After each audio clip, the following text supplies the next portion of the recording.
নবী পাককে আমরা কি করে ভালোবাসবো, নবীকে আমরা কি করে মহব্বত করব, নবীকে আমরা কি করে ফলো করব। এই যুবকেরা, আল্লাহ সেটাই কোরআনে জানিয়েছে, মাতা কুমুর রাসূলু ফাখুযুহু ওয়া মা নাহাকুম আনহু ফান্তাহু। আল্লাহ পাক নিজে জানিয়েছে, এই দুনিয়ার মানুষ শুনে রেখে রে, আমার হাবিব নিবি, আমার হাবিব যেটাকে নিষেধ করবে ওটাকে তোরা ছেড়ে দিবি, তাহলে আমার হাবিবের ভালোবাসা হয়ে যাবে। নবী তো দুনিয়ায় না, এই নবীকে প্রেম করবো কি করে, নবীকে ভালোবাসবো, নবীর খেদমত করবো কি করে? আল্লাহ শিখাচ্ছে, মা রাব্বুর রাসূলু ফাখুযুহু ওয়া মা নাহাকুম আনহু ফান্তাহু। হে দুনিয়ার মানুষ, আমার হাবিব যেটাকে তোদের জন্য আদেশ করেছে মান, যেটাকে নিষেধ করেছে ছেড়ে দে। নবীর কথাকে মেনে নেওয়া, নবীর নিষেধকে ছেড়ে দেওয়া, এটাই হলো নবীর ভালোবাসা। জোরে বলুন সুবহানাল্লাহ। কারণ নবী তো আর দুনিয়ায় না যে আমরা নবীর হুজুর পানি করে দেবো, নবী তো দুনিয়ায় নাই যে নবীকে আমরা দাওয়াত করে খাওয়াবো, নবী তো দুনিয়ায় নাই যে নবীর সঙ্গে আমরা যুদ্ধের ময়দানে যাবো, তাহলে নবীকে ভালোবাসবো এখন কি করে?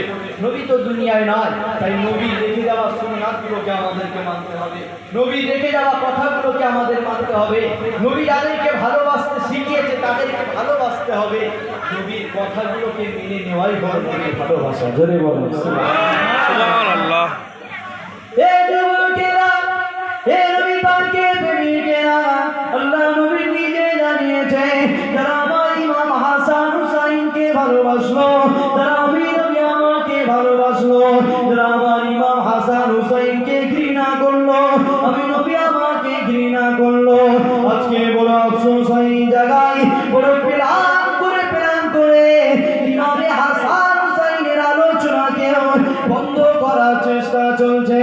আজ থেকে ১,৫০০ বছর আগে মুহাম্মদ রাসূল দুনিয়ার জমিনে এসে ইসলামের প্রচার করেছিল, কোরআনের প্রচার করেছিল, দুনিয়ার জমিনে এসে মানুষকে সভ্যতা শিখিয়েছিল, ইনসাফ শিখিয়েছিল, ন্যায় সত্য শিখিয়েছিল, নারীদের অধিকার শিখিয়েছিল, এতিমের অধিকার শিখিয়েছিল, গরিবের অধিকার শিখিয়েছিল। তাই আজ থেকে ১,৫০০ বছর আগে নবী পাকের বিরুদ্ধে একবার লেগে গিয়েছিল। আজকে মুহাম্মদ রাসূলের দুশমন, মুহাম্মদ রাসূলের শত্রু কম নাই, তথাপি করার জন্য তারা যেমন উঠে পড়ে লেগেছে, অপরদিকে ইমাম হাসান হুসাইন তাদের আলোচনা বন্ধ করার জন্য তারা নিজেদের চেষ্টাকে কাজে লাগাচ্ছে। কেননা এটা মনে রেখে দেবে, ইমাম হাসান হুসাইন তাদের মেহনতের দ্বারাই ইসলাম আমার তোমার কাছে এসেছে। আজকে আমরা টুপি মাথায় দিই, ইমামে হুসাইন হুজুরের অবদান রয়েছে। আজকে আমরা নবীর সুন্নাত মনে করে মুখেতে দাড়ি রাখি, মুহাম্মদ রাসূল শিখিয়েছে আমার সুন্নাত হলো মুখেতে দাড়ি রাখা, এটা ইমামে হুসাইনের জন্য পেয়েছি। আজকে আমরা নামাজ পড়ি, আমরা রোজা রাখি, আল্লাহর কোরআনকে তেলাওয়াত করি, যে ন্যায় সত্য দ্বীন ইসলাম আমরা পেয়েছি, এর পিছনেও ইমামে হাসান হুসাইন হুজুরের অবদান রয়েছে।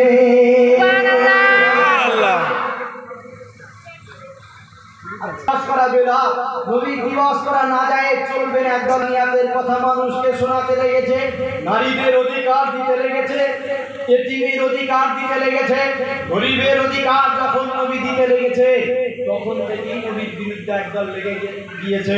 আজকে নবী দুনিয়ার জমি থেকে চলে গেছে, আমরা নবীর মিলাদ করছি, আমাদের বিরোধী করছে, নবী দিবস করা যাবে না বলছে, এটা নতুন নয়। নবী তখন দুনিয়ায় বেঁচে ছিল, নবী দিবস হতো না ঠিকই কথা, কিন্তু নবী যে কথাটাই বলতো সত্য কথা, সেই সত্য কথার বিরুদ্ধে তারা লেগেছিল। তাই নবীর কথা বা নবীর সুন্নাত, নবীর দ্বীন ইসলাম মিটাবার চেষ্টা আজকে নয়, ১,৫০০ বছর থেকে হয়ে আসছে, আর আজকেও হচ্ছে। কিন্তু নূতন করে আবার দেখা যাচ্ছে ইমামে হাসান হুসাইনের আলোচনাকে বন্ধ করার চেষ্টা চলছে। কেন?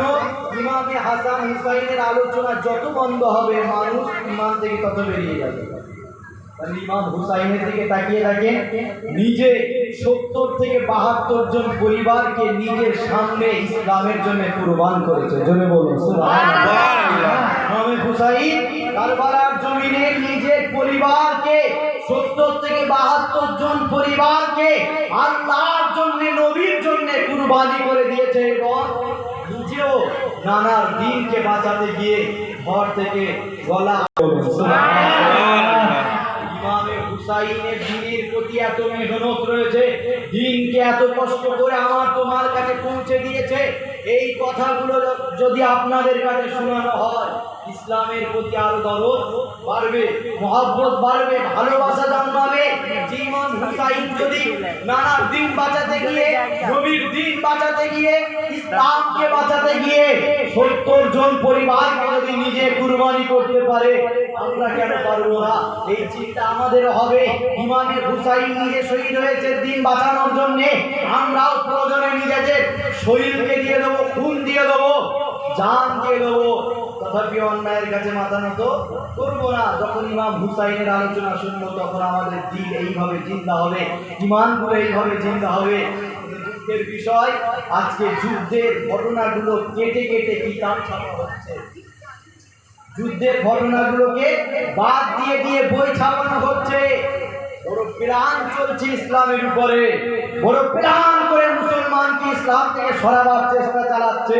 কেন? যুদ্ধের ঘটনা যদি আমরা কিতাবে না পাই, যুদ্ধের ঘটনা যদি আমরা বইতে না পাই, তাহলে সাহাবা হুজুরদের ইসলামের প্রতি মেহনত, তাদের খুন ঝরানো, তাদের জান দেওয়া, তাদের পরিবারকে কুরবানি করা, তাদের দিন রাতকে ইসলামের জন্য কুরবানি করা, যদি যুদ্ধের ঘটনাগুলো আমরা না পাই, তাহলে আমরা এটা বুঝতে পারবো না। যখনই আমরা যুদ্ধের ঘটনা থেকে দূরে চলে যাব, ইমান থেকেও দূরে চলে যাব, ইমান হালকা হয়ে যাবে। আর যখনই শুনবো সাহাবা হুজুরা জান দেওয়া পছন্দ করেছে, তথাপিও নবীর দিনকে মিটতে দেয়নি, তখন আমাদের ইমান মজবুত হবে, জিন্দা হবে। এই জন্য বড় প্ল্যান করে যুদ্ধের ঘটনাগুলো কেটে কেটে বই ছাপা। মুসলমান ঘরে ছেলেমেয়েরা, বারা তরুণেরা, এ নবী পাকের প্রেমিকেরা বলে রেখে দেবে, যে যতই পরিকল্পনা করুক না কেন, যে যতই চেষ্টা করুক না কেন, আজকেও কখনো ইসলামকে কেউ মিটাতে পারেনি, আজকেও কখনো কেউ মিটাতে পারবে না। কেন? আল্লাহর কোরআনের বিরুদ্ধে যেই লাগুক না কেন, সে নিজে মিটে যাবে না। কেননা কোরআন হলো আল্লাহর সংবিধান, কোরআন হলো আল্লাহ পাকের কথা।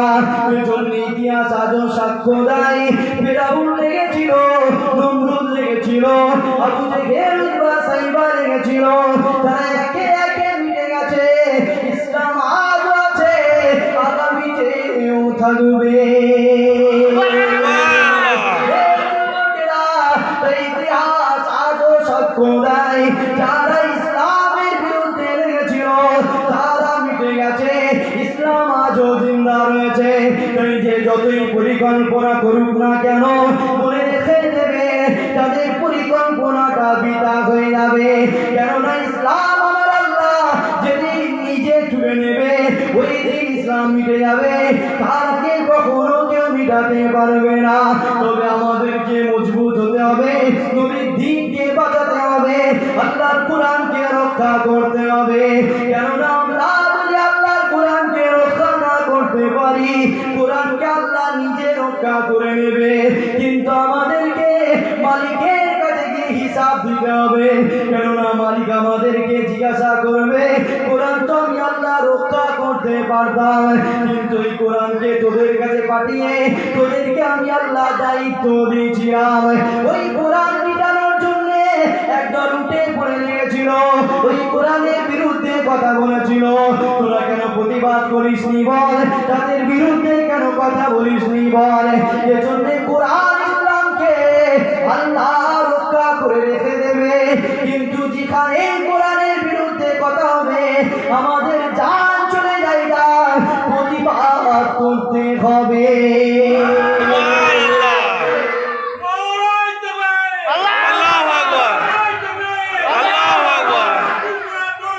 জিন্দাবাদ জিন্দাবাদ যে যতই পরিকল্পনা করুক, এটাই দরকার ছিল, করুক না এটাই কেন, দরকার ছিল। ইসলামকে কখনো মিটাতে পারবে না। যে যতই চেষ্টা করুক কোরআনকে কখনো মিটাতে পারবে না। কেন? কোরআন হলো আল্লাহর সংবিধান, কোরআন হলো আল্লাহর কথা।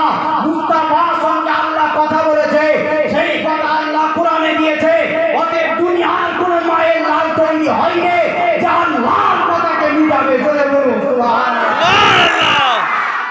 দুনিয়ার এমন কোন মায়ের সন্তান পয়দা হয়নি যে আল্লাহর কথাকে মিটাতে পারে, নবীর কথাকে মিটাতে পারে। আল্লাহ যদি জলসায় ঘাম শুকিয়ে যাচ্ছে, আল্লাহ যদি নিজের ইচ্ছায় ইসলামকে দুনিয়া থেকে জবরদস্ত আছে, এরকমই দরকার। কারো ক্ষমতা না ইসলামকে মিটাতে পারে। জোরে বলুন সুবহানাল্লাহ।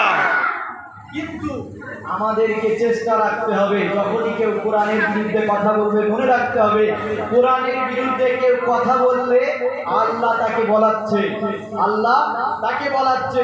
ইসলামের বিরুদ্ধে কেউ কথা বললে আল্লাহ তাকে বলাচ্ছে। কেন? আল্লাহ আমাদের ঈমানদারকে পরীক্ষা নিচ্ছে।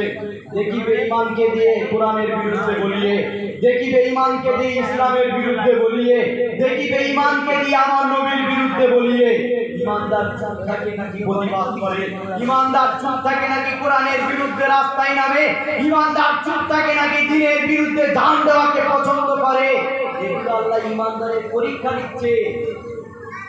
আল্লাহ টুকটাক ওই যে কোরআনের বিরুদ্ধে কেউ কথা বলছে, নবীর বিরুদ্ধে কথা বলছে, ইসলামের বিরুদ্ধে কথা বলছে, আল্লাহ তাদেরকে বলাচ্ছে, বলিয়ে মুসলমান ইমানদারকে পরীক্ষা নিচ্ছে যে আমার নবীকে ওরা কত ভালোবাসে দেখি, আমার দিনকে ইসলামকে ওরা কত ভালোবাসে দেখি। কেন? দুনিয়ার কারো ক্ষমতা আছে কোরআনকে মিটাবার? যতই লাফালাফি করুক, দিন ইসলামকে মিটাবার ক্ষমতা কারো আছে? চিৎকারতে বলেন আছে? তাহলে খালি খামাই বলতে যাচ্ছে কেন? আল্লাহ বলিয়ে ইমানদারকে পরীক্ষা নিচ্ছে। কেউ ইসলামকে, দিনকে, কোরআনকে মিটাতে পারে না। এটা হচ্ছে ইমানদারদের পরীক্ষা। তাই আমরা যদি চুপ থাকি, আমরা যদি প্রতিবাদ বন্ধ করে দিই, আমরা যদি ঘরে কাজকাম নিয়ে বসে থাকি, আল্লাহ আমাদের কাছে কৈফিয়ত নেবে। কোরআনের বিরুদ্ধে কথা হয়েছিল, প্রতিবাদ করিস কেন বল? আমার হাবিবকে মরা বলেছিল, আমার হাবিবকে পচা